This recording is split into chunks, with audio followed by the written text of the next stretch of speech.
আমাদের হিন্দু ভাই ও বোনেরা তো বলেন যে আমরা নাকি আপনাদের গরু মাতাকে জবাই করে খাচ্ছি। তাহলে এই ভিডিওটা দেখুন, এই ভিডিওটা দেখে আপনি আপনার মতামত জানান। তাহলে গরু যদি আমাদের মা হয়, সে আমাদের জন্ম দিয়েছে, আমরা তাকে রেখেছি একটা ঘরে, একটা খাটে, একটা বিছানায়। আর গরু যদি আমাদের মা হয়, গরুকে গলায় দড়ি দিয়ে আমরা বেঁধে রেখেছি গোয়াল ঘরে। আপনি পারবেন আপনার মার গলায় দড়ি দিয়ে গোয়াল ঘরে বেঁধে রাখতে? পারবেন না। মাকে মা বলছেন, কিন্তু কর্তব্যের সময় গলায় দড়ি বেঁধে তাকে গোয়াল ঘরে রেখে দিচ্ছেন। বলুন, গরুকে কারা অপমান করছে? মুসলমানরা নাকি হিন্দুরা?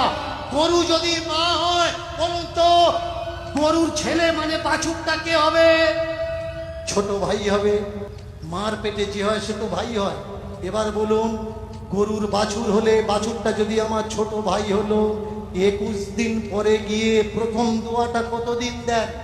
কতদিন পরে দেন? 21 দিন না?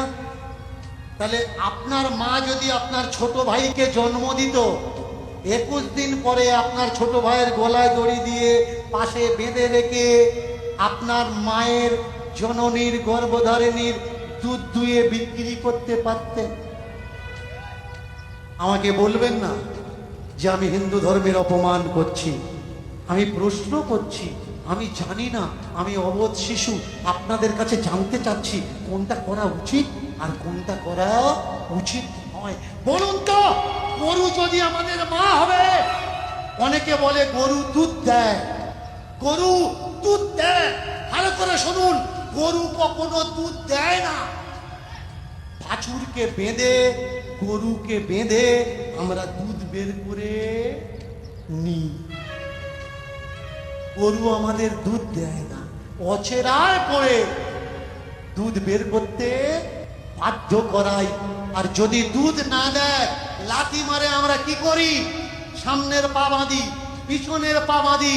বলুন, যাকে মা বলে ডাকছেন, এই ব্যবহারটা যার সঙ্গে দিচ্ছেন, সত্যি কি ঠিক ব্যবহার দিচ্ছেন?